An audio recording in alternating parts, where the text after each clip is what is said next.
Hey students, as you've heard, California churches want to reopen May 31st. And you're probably wondering, what does May 31st have to do with anything? Well, that's Pentecost Sunday.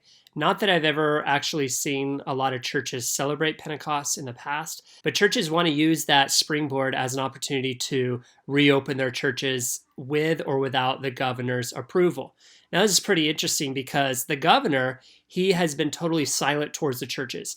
Now, we're all wondering, why is he being silent? Why is he not discussing with the churches about potential solutions of how to open safely, how to get back to normal? But he's been totally silent. And the reason that I think it is because he's trying to do a power play, just like Lincoln did in 1861.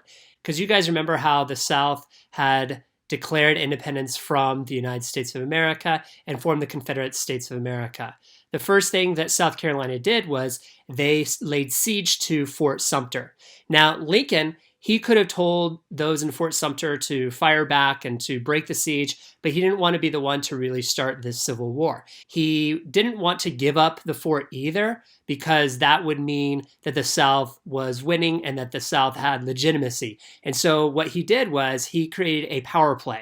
The power play was where he would supply the fort with enough rations to keep them from surrendering and ordering the troops that they were not allowed to surrender under strict punishment. So what would happen, as we remember in history, is that the South did fire on the fort first, and then Lincoln was able to basically get his way to get the South to make the first move while also being able to fight the Civil War to preserve the Union. Now, what does this have to do with Governor Newsom? I believe the governor is doing this because he wants the churches to violate this order so that he can kind of have the upper hand or maybe power over them.